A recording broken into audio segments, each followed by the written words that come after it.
are now listening to United 96 Podcast on the RFK Refugees Podcast Network.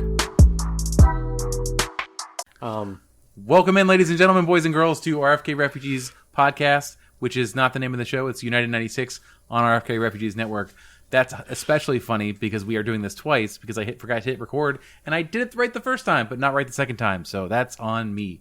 It is your host, John, and normally invisible co-host, producer Brian. Brian, say hello. Hello. We got it right the first time that no one saw. That's all that matters in my book. So, how was your weekend, Brian? It was fantastic. I went sailing on Saturday, went to the water park on Sunday, and topped it off with a win, of all things. How about you, John? Man, your weekend was much cooler than mine. I think Saturday was just going around with the family, going to the mall, doing those kind of things. Sunday was exciting. If you happen to follow on Twitter, I was a half an hour late to the game. It was the 35th minute when I got in. I parked in a sketchy lot that had a big "We will tow you" signs.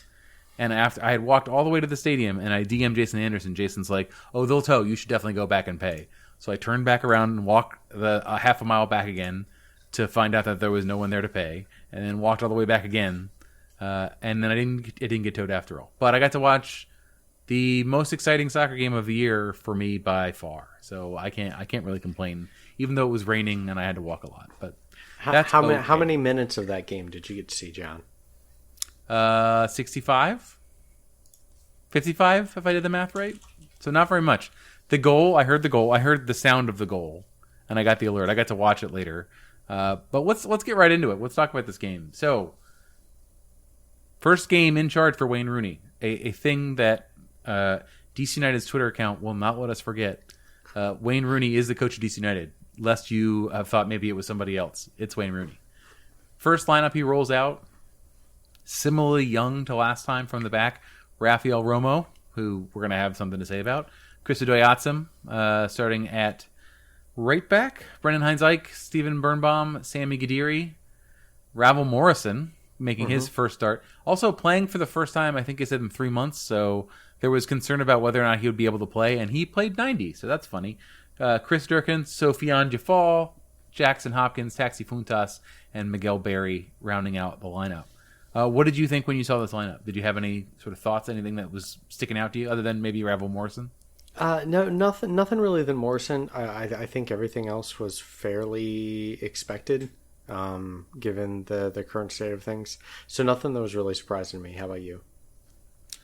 No, yeah. By the way, I'm told it's Ravel, which I would really appreciate, like an accente sobre the E, just to melt me out, similar to Martin Rodriguez. But hey, I'll learn. It's on me to learn. I don't know if they do that in Jamaica.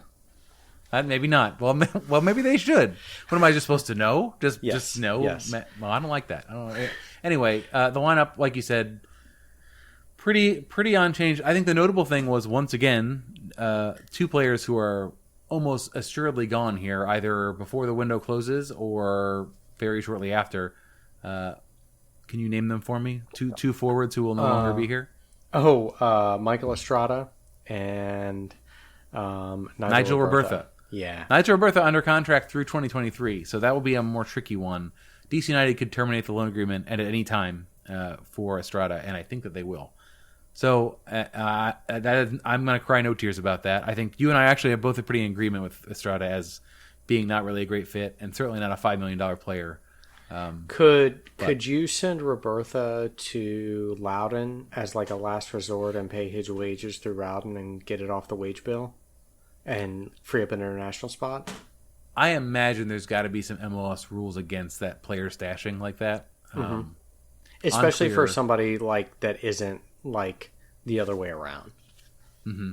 So okay. Yeah, I would imagine if that was a straightforward move, they might do it. They still have to they have to replace those players. So it's all about, our two internationals inbound, and if they are, then they'll figure out a way to make the moves. They're running out of time. The deadline is when? Do you know that when the I do not know. Normally, this is one of those things I'd look up in the background. Correct, but I'm in the foreground now. So August 4th. So 3 more days. Okay. Not very much time to get these moves across the line, and we have a game on the 3rd on Wednesday. So Not that affects anything, but just keeping that in mind. Well, if they're outside, if they do move outside of MLS, let's say, then you could see outgoing, not necessarily incoming. So if you got to clear the books and you got to, I think Estrada's pretty straightforward, right? You terminate the loan if you can't do anything else. Yep. Robertha's the tougher one. So this game gets started. Mm-hmm. A thing that you saw while it was happening on television, and I did not. A goal was conceded in a way that made DC United fans want to pull their hair out of their head. Junior Urso, who was also wearing like a Nelly-style Band-Aid above his eye. Nelly wore his down here. He had a bandage above his eye, but it looked from very far, looked similar. It appears that the goalkeeper was in a not great positioning and caught him slipping, as they say. Probably no, they probably don't say that anymore. It's probably old now.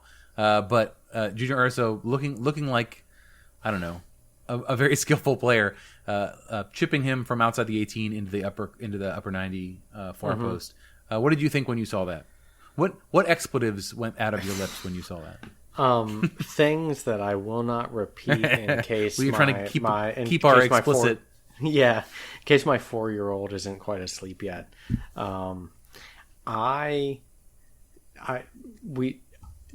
There's no better time than now to talk about Romo's positioning during this game, because I would say no less than 5 minutes later, he did almost exactly the same thing and was lucky to not get away with worse. There's coming out to me to play, and there's a confidence level that you have to have and a commitment.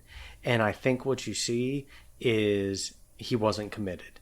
He had the idea. I think when you look back, he maybe second guessed himself, but it was too far gone.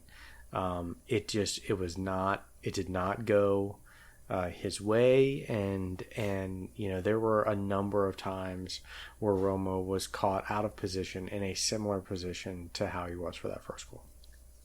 Someone on Twitter said he thinks he's Manuel Neuer, but he's actually Lewis Creighton, which is a great long-time DC United dog here on him.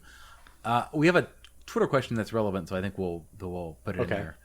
At Eric Eversman says, my question is about Romo's positioning. He was so consistently far off his line that it had to be an instruction from the bench. He's catching a lot of flack and may deserve some of it, but that positioning is the coach's call, right? There's no way that he decided to play sweeper keeper on his own. I think that was clearly. I think Wayne wants him as a higher up release valve for the defense, trying to switch the point of attack and generate the ball moving the other direction. Mm-hmm. And you saw that on any time DC United had the ball. Also, it helped that Orlando went into a protective shell with a 1-0 lead, pretty much the whole game from halftime on, pretty much. Right. But Romo was within 15 yards of the midfield stripe pretty much the entire game. So I think it was directed by Wayne. I wonder if he'll ask him to do that again. I also don't think it'll matter because Ochoa is going to start most likely on Wednesday, and that'll be it for the rest of the season. Yeah, so I think we may not have to worry about it too much. That's my thought too. I think this is kind of if I'm Wayne and I have a system that I want to run, and I brought Ochoa in to be a part of that system, and I think it's a skill set Ochoa has. I'm still going to want to run that system with the keeper I have today. Right. It puts some healthy competition out there. And I've praised Romo in the past for being a better distributor, I think, from the back, frankly, than Bill. Than who, Kempen? Or Bill? Definitely than Kempen. But even Bill, I think Bill's strong suit is more in, if he's got to roll the ball out, if he's got to play a long ball, Bill's got a good long ball, can hit somebody. But I have seen Romo do a good job of, when he's around the 6-yard box doing distribution with the back line. Not so much when he's up past the 18. That's not his strong suit. I would agree with that. After the goal, the rest of the first half was pretty uneventful. Mm-hmm. There was a yellow card early on for Jafal that happened actually right before the goal. Yeah. But for the most part, DC did not really threaten too much. Orlando had a few chances up and down the field, but it was not really. It was sort of a dire halftime. Mm-hmm. I remember getting up and getting a beer at the halftime, being like, "Well, that was not great." I don't know what we're gonna do in the second half.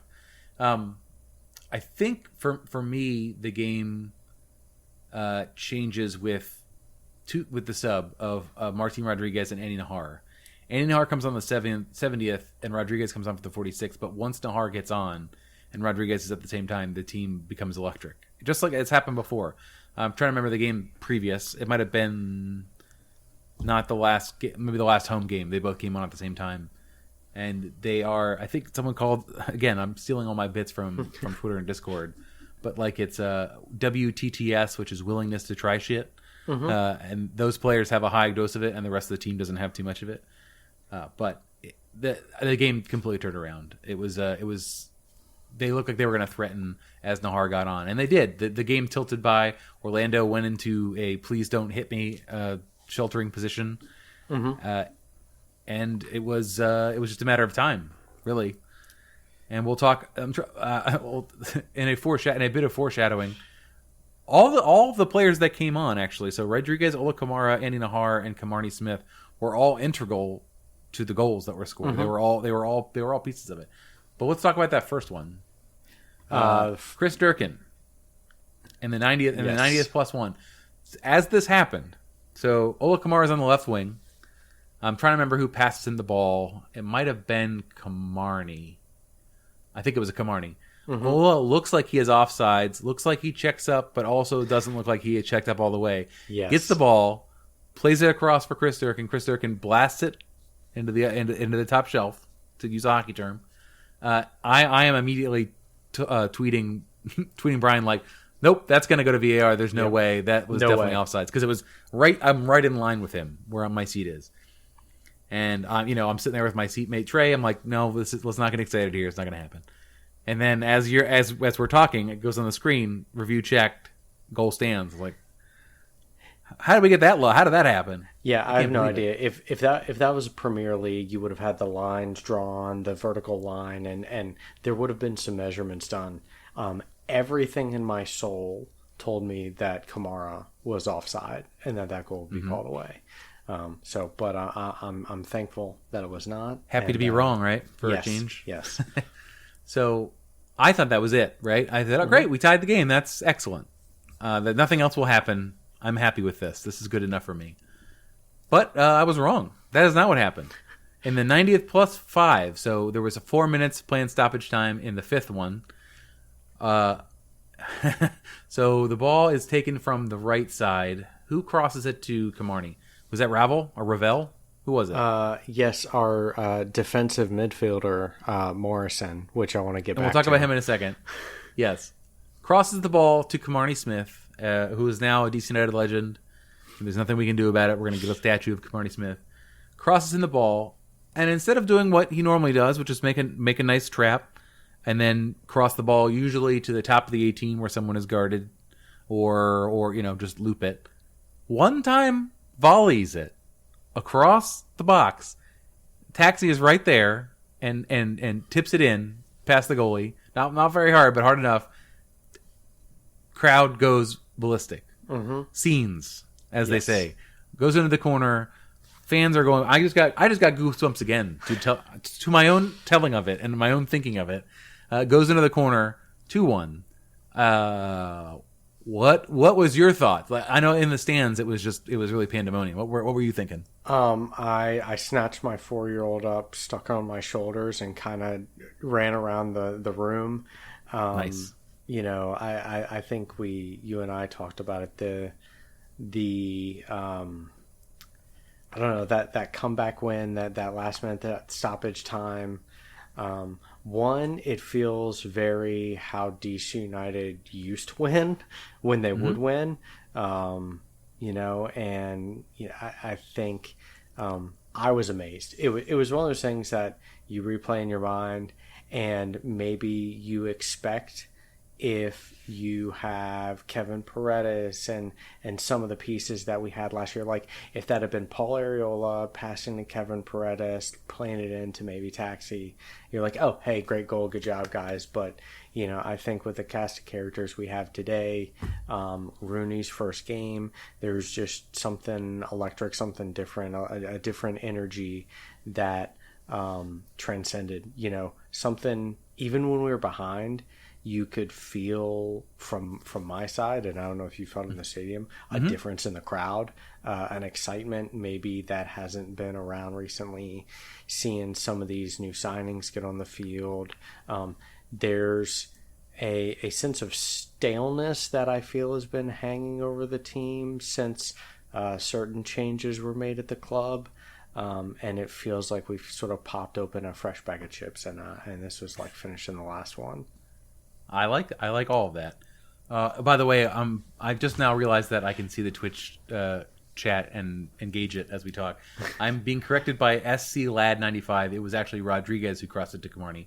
So it even proves my point more that Rodriguez is an impact sub. Yes. So that's great. Yeah, it was. I was drawing a little bit of criticism, I think, on Twitter for being too optimistic about, you know, leaving that game. By the way, if you're not optimistic after that game, like, you're not going to be optimistic, man. There's just, you choosing not to be. Granted, we are at the bottom of the Eastern Conference. We are in a giant hole. The players that need to come in have not come in yet. So we still are short players. However, that was what you want. That's what you want in a team performance. The first half sucked. Yep. Second half, though, was great. They didn't quit. They challenged the entire game. I mean, that's what you want to have happen. I think that Rooney being there, Rooney isn't on the field, but Rooney is the thing that can give these players the belief in themselves to go a little bit harder and maybe achieve a little bit more than they can be. Lucy Rushton has been pilloried for saying this team is a playoff team. And if you look at the standings, easy to do that. Easy to say that she has lost her mind. But also, if we look at these players individually and not how they played this year, it's not so out of the realm possibility. Rodriguez is finally getting his chance. I want to see him go 90. I would like to see maybe that's as soon as Wednesday. But this is something that you have to be excited about. It may not go our way. It probably won't go our way. But I know that for sure this is a better and more exciting second half of the year to be a DC United fan post Chad Ashton with Wayne Rooney than it would have been otherwise. I was in the just like acceptance phase of like, you know what, who gives a shit? Doesn't make a difference. That was where I was at, and now there's something to be excited about. You never. I'm not going to automatically bet against DC anymore because I will lose money now. So occasionally, I would have lost money had I done it. I did both teams to score, so everything was okay for me this weekend. Yeah, I mean that's really. Oh, so I'm going to dig into it real quick again, see if there's anybody else. SC Lad also lets us know that we're no longer last in Supporter Shield, so that's good. So no spoon currently. Thank you to the Kansas City Wizards, a.k.a. Sporting Kansas City. Cogswell Worthington says, if Taxi's going to be walking around with a haircut, he better be scoring game winners. That was... Did they get good footage of it on TV there? The deep V on the back, yes. And because of his hairline, he has like V notches on the side as well, where he's just a little thin here. So it's excellent. It's very excellent. Emmerich 1977 lets us know that Wayne confirmed the sweeper keeper in the post-game press conference. I would have been on that post-game press conference, except for I was in a car that was almost swept into the Anacostia by flash flooding as I was trying to get out of there. No, go ahead. Go ahead. No, go ahead. I was going to say, speaking of the post-game press conference and kind of as a transition to some of the player discussion on one of the questions I see coming up, and probably the one you're going to read. Couple of takes I want to get on players in this game from you.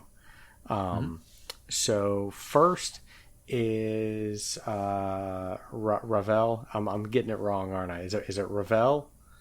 Or is it? We're gonna go with Ravel. I've been told that's right, so we're gonna go with that. Right. So who's in the know? so Rooney in the post game press conference. There's a point at which I just assumed, I walked away from the TV and came back and saw Rodriguez and assumed that he had been subbed in for Ravel. And then I noticed him playing in about the position that Russell Canals would play. And, Rooney addressed that in the post-game press conference, saying, hey, he was naturally dropping deeper to get involved. So we just kept him there in the second half. What are your thoughts on his 90 minutes overall and that sort of, tactical switch in positioning for him? Well, I'll say I'll say this. Angus Young, former listener, now competitor podcaster, so that means he's no longer my friend. We talked briefly on the Twitter Spaces that I was doing in traffic before I'd stopped. He said that he thought that was happening because he knows Wayne's system better than anybody else. So he was able to basically implement the system as a coach on the field. And that carried water for me. I was like, that makes sense. Because if you look at his passing chart, by the way, FootMob, which I'm also told is the way to say that. It's FootMob because football mobile. Even though it sounds stupid when you say it out loud. I agree. Never. I think it's stupid. Nope, it's that's foot what I was mob. told. Foot mob. Is this like GIF situation maybe? I don't know. It's like maybe it's right, but it's wrong. He got a 7.8. But if you look at his passing map, 90 degrees, right and left. He was basically he was serving to say, let's get the ball going this way up the field. That's my role. And for yelling at the center backs. I'm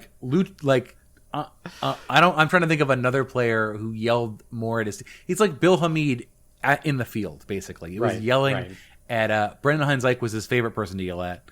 Birnbaum was, but they hugged each other very, very strongly after the game, so maybe they got it. But I was originally upset by that, and then I said, "All right, well, this is what we're doing right now," and it worked. And I don't think that's going to be his long-term role. Victor Paulson's going to be that guy. He's going to be the guy sitting in front of the center backs when he's eligible to play. I think he'll be more impactful in the game when he's able to pick out passes in the attacking third versus sort of very far from goal. But I'm giving that one a pass. I'm an incomplete grade on sort of like his performance. It worked out. It was weird to watch, and I think that's not his long-term spot.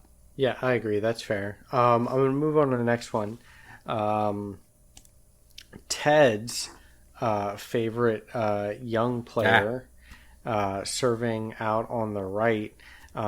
What's your assessment of our right winger for this game? I don't think that's his spot either. I've been told he's being misused. It's sort of like the communism has only failed because it's never been correctly implemented. It's that, it can never fail. It can only be failed. So the fans of Jafar are like, he's only playing Plory because he's not a 6. That's not his role, and he keeps getting put there. I would argue he's not a right winger either.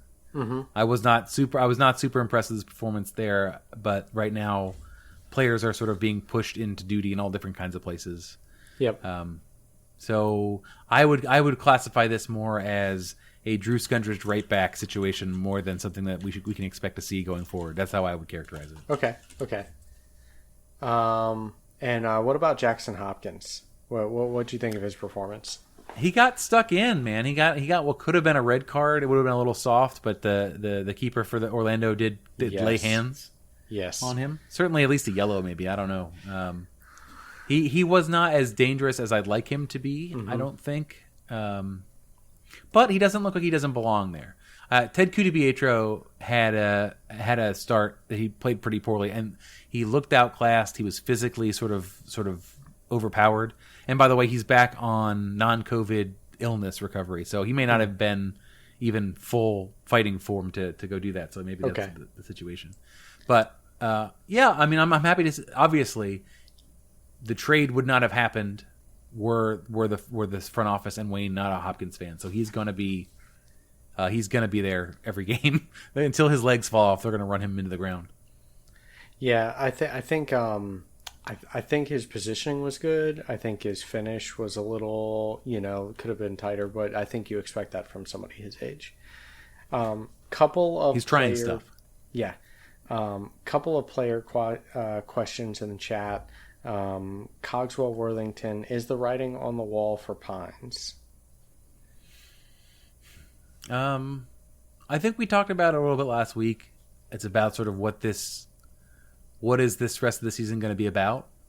If we win on Wednesday and then win our next game, which is against, let me make sure I got it right. Oh man, of course I closed it.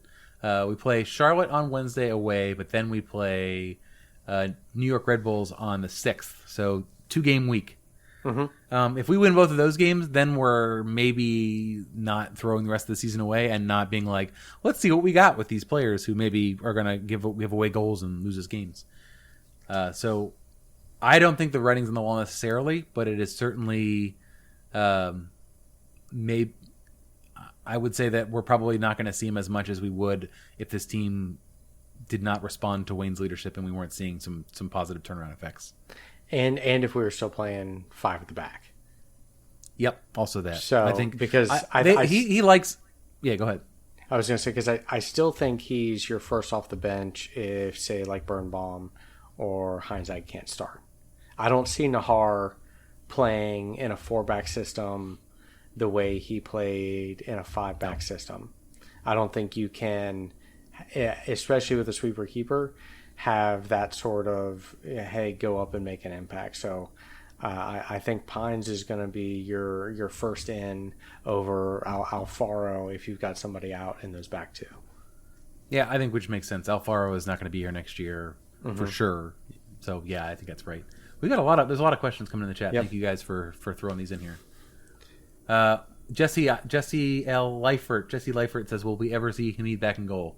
No, I don't think so. We will not. He's out for the season, and we pay him too much. You will, I think, see some very good farewells, whether it's into retirement or to another team for Bill. But I do think his time on the field is probably done. Yep, I think that's right. And let's take a rare chance here, since we've got some new names in the chat. If you want to support the show and subscribe to us on Twitch, we'd love for you to do that. If you're an Amazon Prime subscriber, you can actually get 1 free subscription a month, and you can do that right under the Gift to Sub tab and click the Amazon Prime sub box if you want to support the show. We really appreciate it. Other questions are talking about Paulson likely taking Jafal's spot. Yep, I think that's for sure. Can't see him taking Durkin's spot in the lineup. How quickly a goal changes the perception on how Durkin's playing. I think that is a classic soccer fan thing. He was. I thought he did reasonably well. I thought he did. The challenge was that Orlando was not really. Like their midfield it's just sort of vacated from that perspective. Like it wasn't. They let us have the ball. The stats on the passing are funny. I think we have 515 completed passes with 90% accuracy. So they let us have the ball, and the midfield wasn't really contested. Yeah, against a team that bosses the midfield, has a really creative number 10. I don't think Durkin looks as good. Another question, RGR NDC says, do you think that DC United makes an attempt to pick up a left back this week? So the rumor was they were going after O'Neal Fisher, who's a right back by trade, but probably can play left back in a pinch. But nothing happened there. So they know they need them. It's quite obvious that they're short 2 players in that spot. Because right now we're just gonna have to roll with a USL player that's been called up for the whole rest of the season in a ostensibly like playoff mad dash. So that's not optimal. Certainly in the offseason they're gonna address that, but not yet. I don't think yet. Yeah, I think Gadiri's been serviceable. You know, he's the Chris Durkin of left backs. So go ahead. No, please go ahead. I was going to say, speaking of left backs, Wayne gave credit to Chad for putting Kamarni up as going at left back, and obviously that worked out for us. That has been tried a couple times, and I believe we used to make fun of it, but he had never done that before. So thus, we're not necessarily wrong. He proved us wrong after the fact. We got another question from Twitter here from Eric Schlein. ES Schlein says, was it more Orlando's poor sub than anything else, or did Wayne's sub really change things that much? I think Wayne's subs changed it that much. Orlando put on Andreas Pereira, Nicholas Gianchini, the U.S. striker, and Kyle Smith and Rodrigo Schlegel. Schlegel, the only thing I know about him is he's the guy who came in and played goalie in penalties after the red card in the, I think it was the Open Cup? I think it was the Open Cup. I don't, the game did not turn on the subs from Orlando's perspective. It was that the players that DC brought on were able to be a bit more dangerous in the wings and actually cause a little bit more of a threat, because that's where the goals came from, right? It was left wing service. So yeah, I would put that to Wayne. And as a he also wants to know if we can find out who the hypnotist is that can trick the team into thinking we're playing Orlando each week. We do have Orlando's number, and Wayne Rooney more specifically has his number. That we like. It takes me back. I think it was the day before Wayne. I think the first real Wayne rumor set in. I went back to that his track back and the cross to Acosta. And I was like, ever since that day, I've been chasing that same high. And frankly, I feel like this game is the closest I've been in a long time. So we got Jesse Leifert again, half trolling me, half agreeing with me. I don't know. I can't say. Who's our creative number 10? Too bad we don't have someone like Acosta in Cincinnati. Yeah, too bad. It's too bad, and also too bad we don't have a player like Paul Arriola with 9 goals or whatever he has. Right. I think it's too bad. Too bad we don't have quality players like that. I think if you had a quality striker, you would see Taxi more in that number 10 role, but we don't. So he would be a 10 that would shoot the ball 13 times a game. Yes. So it would be. I'm okay it would with be different that in than MLS. Yeah, for him too. He's got a pretty high hit rate with 11 goals already this season. By the way, isn't it wild that the All-Star break hasn't happened yet? It is. Like it feels way past the point at which the All-Star break should have already happened, and it has not. Emrick 1977 says he went to the season ticket Chalk Talk event, and supposedly they're trying to sign 2 players before the windows close. One DP from abroad, 27 years old, trying to close this for 6 months. Who is this? I have no idea. I do not. I would say the one commonality for things other than Ravel Morrison is that if a player gets signed by DC United, I have no idea who they are beforehand. Like, I don't watch whatever league that is. That's just the way that goes. I got to tell you, if you cover MLS, not professionally, but as a hobby, and also NWSL, there is very little time for other soccer. There just isn't. There aren't enough hours in the day to be watching 2 Bundesliga. If you are, you probably don't have a child, and that's fine. You're probably single, and that's also fine. But that's how you can afford, from your time budget, to watch the 2 American leagues, also USL Championship, also the Austrian League, and all that stuff. Great. Good for you. Make sure you're a Patreon and tell us, give us good questions, knowing all that stuff. Yeah, Tom Bogert, if you're listening and you've got the inside scoop, feel free to call into the show. I'll DM you the phone line. Exactly. So I think where we want to end with wrapping up the game is that thank you, Wayne Rooney and DC United, for giving us some good vibes finally. It has felt, from a field perspective, I think we haven't shaken off the paddling from Phoenix, I think, or not Phoenix, sorry, I have Phoenix on the mind, from Philadelphia, who, by the way, went absolutely. Who do they beat 6-0 this weekend? Let me somebody check. else. I've got it up. Houston Dynamo. Yeah, so there's that. They clearly can score goals, but I'm just happy, and I'm going to be positive about it until they give me a reason not to be. Charlotte coming up, I think, is a great opportunity to go on a little bit of a winning streak here. Charlotte is, let's see, from a form perspective, has lost 4-0 to Toronto, beat Chelsea 6-4 in penalties. We're not going to count that. Lost to Inter Miami, beat Nashville 4-1, and beat Houston 2-1. So they've lost their last 2 games that count. Everyone's above us in the table, so that's not really a helpful metric like it usually would be. Mm-hmm. But they're also coming off a little bit of rest because last game that they had got rained out. So it remains to be seen how that benefits them against us. We have won our only game against them. That was the opener that's happened so far. So what are your feelings? I feel good with the closeness between the two games and the fact that they have a longer their longer time off. I think that if anything is going to help us here, it's the Wayne train rolling into to Columbus with a little bit of energy from the weekend. So I'm going to make a live bet here as we're doing the show. So just some stats for you as this is the Sharps corner for the MLS bettors. Neither of these teams average many goals per game. 1.1 for Charlotte, 1.3 for DC United. Charlotte hasn't kept a clean sheet in 8 matches. DC United hasn't kept one in 14 matches. So that's worse. That's not very good. And DC United has not scored in their last 2 away matches. So what those stats should tell you is that the bet that I'm going to make, I shouldn't make, but what I'm going to make is both teams to score.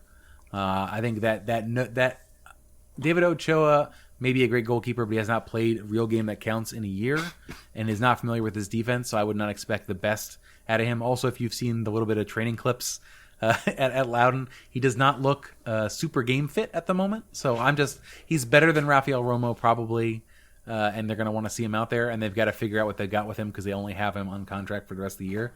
But I like both teams to score in this game. I think in the prediction in the Discord, I've got DC United 2, Charlotte 1. I'm just feeling very optimistic after that last game. I'm eager to see how Wayne sets up in an away match. Like does he change his philosophy very much, or does our position in the table basically mean we're going for W's? It doesn't matter where we are. It's going to be like everything's a home game. What do you think they're going to try something different than they did last game, or just roll the dice same way? yeah, I don't think so. I think too it's really the first game where he will have had so this last weekend was the first game where he will have been able to sort of institute his system on the field. All the talk you can do pregame, there's adjustments and things that happen from the sideline that you can't make. So I think where we're at in the table and where we have to go, getting a near term, hey, I got you win in on the back, on the road, I think is probably substandard or falls beneath making sure that you get your players playing in the system you want to play. So I think we're going to see a lot of the same, if maybe some different faces on the field. I don't see a lot of changes in the system. Well, I think that's going to about do it. For those of you who are new to the show, maybe you've gotten a little energized from Wayne Rooney coming and you want to check out this show because you saw a tweet or something.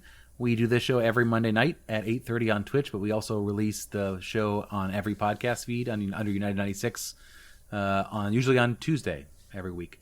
We also do a Spirit show, which we're about to do right after this, so stick around. If you're on the live show, you get to see that.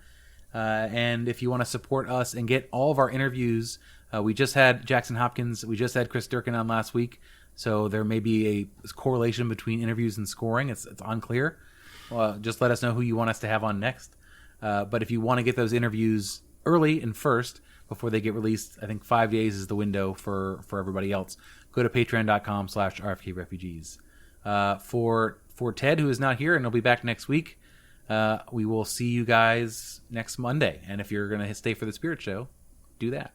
I got to not do this when we're doing the live show. Oh, well. Vamos. Vamos.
Mm-hmm.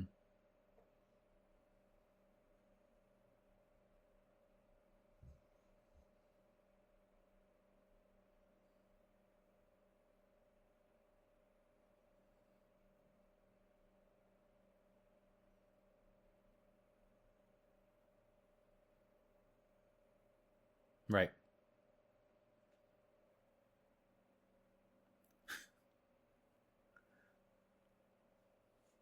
That's right. That's true.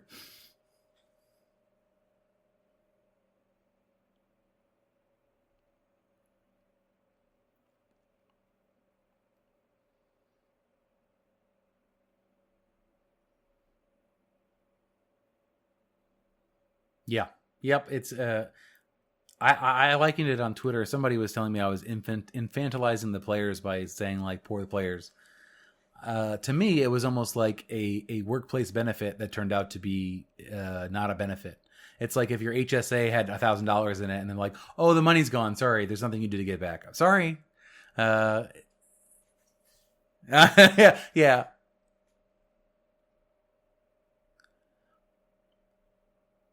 Brian, how about this? I'll tell you, my dependent care FSA goes away at the end of this month when I change jobs, and I have more money in it than is left to pay my daycare. So that money just goes away. Anyway, all that said, I think that the way that the players could, I think it would be nice if we knew the scale of what the losses were. I imagine they're small. I think the league should do right by the players, and out of that chunk that they got in cash from Voyager, make those players whole. It can't be that much money.